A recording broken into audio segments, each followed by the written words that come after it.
Ta'udzubillahi minasyaitonirrajim. Bismillahirrahmanirrahim. Assalamualaikum warahmatullahi wabarakatuh. Pada hari ini kita akan mengkisahkan sedikit tentang Musa bin Nusair, sang penakluk Andalusia. Musa bin Nusair lahir pada tahun 19 Hijriah, seorang panglima besar yang disegani. Beliau juga ahli siasat perang dan lelaki yang bertekad bulat. Beliaulah yang memimpin armada laut kaum muslimin di zaman Muawiyah pada tahun 27 Hijriah untuk menaklukkan Cyprus. Dan setelah berhasil menguasai Cyprus, Musa bin Nusair membangun berbagai benteng pertahanan di dalamnya. Al-Baghawi menceritakan bahwasanya Musa bin Nusair menjabat sebagai gubernur wilayah Afrika pada tahun 79 Hijriah. Dan beliau berhasil menaklukkan kota-kota daerah yang sangat banyak di sana. Beliau juga yang berhasil menaklukkan negeri Andalusia, sebuah negeri di wilayah Spanyol yang memiliki banyak kota, desa, dan perkebunan. Seiring dengan masuknya Andalusia ke pangkuan negeri Islam, beliau menawan sejumlah besar musuh dan mendapatkan ghanimah yang tak terhitung banyaknya, dari emas dan permata yang tak ternilai. Adapun alat-alat perkakas dan hewan ternak sungguh di luar logika. Demikian pula dengan orang-orang jatuh sebagai tawanan demikian banyak jumlahnya. Belum pernah sejarah mencatat kaum muslimin mendapat tawanan yang demikian banyaknya. Ikhwatal iman, selain sebagai seorang pembebas, Musa juga seorang da'i yang ulung. Berkat jasanya, penduduk Maghrib yaitu Afrika Utara masuk Islam. Beliau, Musa bin Nusair, juga mengajari mereka tentang Al-Quran. Konon, setiap kali pasukan yang bergerak, mereka membawa ghanimah di atas punggung sapi. Saking banyaknya dan tidak mampu lagi diangkat oleh kendaraan. Selama periode pembebasan yang dilakukan oleh Musa, beliau tergolong panglima yang bernasib baik. Konon dikisahkan bahwasanya tatkala membebaskan Andalusia, ada seseorang yang berkata kepadanya, "Utuslah sejumlah pasukan bersamaku. Niscaya akan kutunjukkan kepadamu harta karun yang sangat besar." Maka Musa mengutus sejumlah pasukan bersama orang tersebut ke suatu tempat. Maka sesampainya di sana, orang itu memerintahkan pasukan agar menggali. Maka mereka pun menggali, hingga mereka menemukan sebuah ruangan besar yang berisi permata, yakut, zabarjud yang membuat mata-mata mereka terbelalak. Adapun emas, maka tidak bisa diceritakan lagi saking banyaknya emas tersebut. Ibnu As-Sakir meriwayatkan bahwa ketika Musa berkunjung ke Damaskus, Umar bin Abdul Aziz rahimahullah ta'ala bertanya kepada Musa bin Nusair, "Wahai Musa, kejadian paling ajaib apa yang pernah Anda alami selama berperang di lautan?" Maka Musa pun mengkisahkan sebagai berikut. Kata Musa, "Suatu ketika kami sampai di sebuah pulau. Di sana kami mendapati ada 16 buah kendi yang disegel dan dicap oleh Sulaiman bin Daud alaihissalam. Maka aku pun memerintahkan untuk mengambil 4 buah kendi darinya dan melubangi salah satunya. Maka setelah dilubangi, tiba-tiba muncullah sosok setan yang menepuk-nepuk kepalanya seraya setan itu berkata, 'Demi zat yang mengutusmu dengan kebenaran, aku tak akan berbuat kerusakan lagi di muka bumi.' Kemudian setan tadi melihat-lihat di sekelilingnya dan berkata, 'Mengapa aku tidak mendapati kemegahan Sulaiman dan kerajaannya?' Lalu setelah berkata seperti itu, sesaat kemudian setan itu pun menghilang. Maka kata Musa, aku perintahkan agar ketiga sendi sisanya dikembalikan di tempat semula." Ikhwatal iman rahimani wa rahimakumullah. Musa bin Nusair selain juga panglima hebat, Musa bin Nusair juga seseorang yang soleh dan penuh tawakal kepada Allah Tabaraka wa Ta'ala. Ketika suatu hari, Afrika mengalami paceklik, beliau memerintahkan kaum muslimin untuk melakukan sholat istisqa, yaitu pada tahun 93 Hijriah. Usai sholat, beliau keluar menemui orang-orang dan memisahkan antara yang muslim dan yang kafir zimmi. Demikian pula dipisahkan antara induk binatang dan anaknya. Kemudian memerintahkan agar orang-orang meratap dan menangis keras sambil terus berdoa kepada Allah Tabaraka wa Ta'ala hingga menjelang siang hari. Baru kemudian Musa bin Nusair beliau turun dari mimbarnya. Maka seseorang berkata dari mereka, "Tidakkah engkau berdoa untuk Amirul Mukminin?"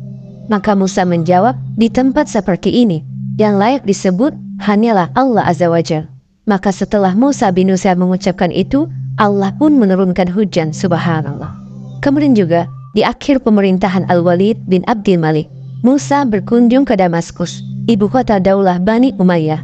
Ia masuk ke sana pada hari Jumat, tatkala Walid sedang berkhutbah di atas mimbar. Saat itu, Musa mengenakan pakaian yang indah dan tampil dengan sosok yang indah pula. Tatkala ia masuk masjid, masuk pula bersamanya 30 anak putra para raja yang berhasil ditawannya beserta sejumlah orang Spanyol. Musa memakaikan mahkota di atas kepala mereka yang diiringi dengan sejumlah khadam dan persiapan yang megah. Ketika Walid menyaksikan hal tersebut di tengah-tengah khutbahnya, Walid pun ia terdiam dan tercengang, yaitu saat melihat pakaian sutra dan perhiasan permata yang dikenakan para putra raja tersebut. Lalu kemudian datanglah Musa bin Nusair seraya mengucapkan salam kepada Walid. Sedang ia tetap berada di atas mimbarnya, lalu Musa memerintahkan mereka agar berdiri di kanan dan kiri mimbar. Maka Walid pun mengaturkan puji syukur kepada Allah Tabaraka wa Ta'ala atas karunia dan pertolongannya hingga memberinya kekuasaan yang demikian luas. Ia berdoa dengan panjang yang diselingi puji syukur hingga waktu Jumat pun berlalu.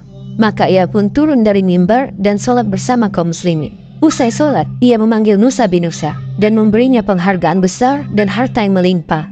Demikian pula Musa, ia datang dengan membawa harta yang melimpah pula, yang diantaranya ada meja makan Nabiullah Sulaiman alaihissalam bin Daud alaihissalam. Konon di atas meja itulah Nabi Sulaiman makan. Meja itu terbuat dari campuran emas dan perak yang bertahtakan 3 lapis mutiara dan permata, sesuatu yang tidak pernah dilihat sebelumnya. Musa bin Nusair mendapatkan meja tersebut di kota Toledo, sebuah kota tua di Andalusia, Spanyol. Konon dikisahkan bahwa Musa pernah mengutus anaknya yang bernama Marwan dengan sejumlah pasukan hingga mereka berhasil menawan 100.000 orang. Lalu juga mengutus keponakannya dengan sejumlah pasukan lain dan berhasil menawan 100.000 orang lagi dari suku Barbar. Maka ketika ia menulis surat laporannya kepada Khalifah Walid dan menyebutkan di sana bahwa 1/5 dari ghanimahnya adalah 40.000 orang tawanan, orang-orang berkomentar, bodoh sekali dia, bagaimana mungkin 1/5-nya adalah 40.000 orang? Lalu omongan itu pun sampai kepada telinganya Musa. Maka Musa pun mengiringkan 40.000 orang tawanan yang merupakan 1/5 dari seluruh tawanannya. Maka orang-orang pun kaget. Sungguh belum pernah terdengar dalam sejarah Islam jumlah tawanan sebesar yang didapatkan oleh Musa bin Nusair. Ikhwatal iman, selama pembebasan Andalusia, Musa banyak menyaksikan keajaiban. Musa bin Nusair pernah mengatakan, andai saja orang-orang menurut kepadaku, niscaya akan kupimpin mereka untuk menaklukkan kota Rumia, yaitu kota terbesar di Eropa, hingga Allah Tabaraka wa Ta'ala membebaskannya lewat tanganku, insya Allah. Dalam kunjungannya kepada Khalifah Walid, Musa membawa bersamanya 30.000 orang tawanan selain yang kita sebutkan di atas, dan itu adalah ghanimah dari peperangan terakhirnya di wilayah Maghrib. Saat itu, ia datang membawa harta, pusaka, mutiara, dan permata yang tak terhingga dan tak terlukiskan. Semenjak itu, Musa tetap tinggal di Damaskus hingga Walid wafat. Kemudian Walid digantikan oleh Sulaiman bin Abdul Malik. Akan tetapi justru Sulaiman bin Abdul Malik mengkritik Musa dan memenjarakannya di istana, sembari ia menuntut sejumlah besar harta darinya. Musa tetap berada dalam tahanan Sulaiman hingga Sulaiman berangkat haji pada tahun 98 Hijriah dan membawa Musa bersamanya. Maka Musa akhirnya wafat di Madinah atau di Wadil Qura dalam usia mendekati 80 tahun. Ada pula yang mengatakan bahwa Musa bin Nusair wafat pada tahun berikutnya. Wallahu alam, semoga Allah Subhanahu wa Ta'ala merahmati dan memaafkannya dengan kasih sayangnya. Amin. Demikianlah ikhwatal iman sekelumit tentang biografi Musa bin Nusair, sang pembebas besar, sang penakluk Andalusia. Semoga Allah Subhanahu wa Ta'ala memunculkan kembali orang-orang hebat sepertinya dari generasi kita dan mengembalikan kejayaan kaum muslimin melalui tanah mereka. Allahumma amin. Subhanakallahumma bihamdika asyhadu an la ilaha illa anta astaghfiruka wa atubu ilaik. Assalamualaikum warahmatullahi wabarakatuh.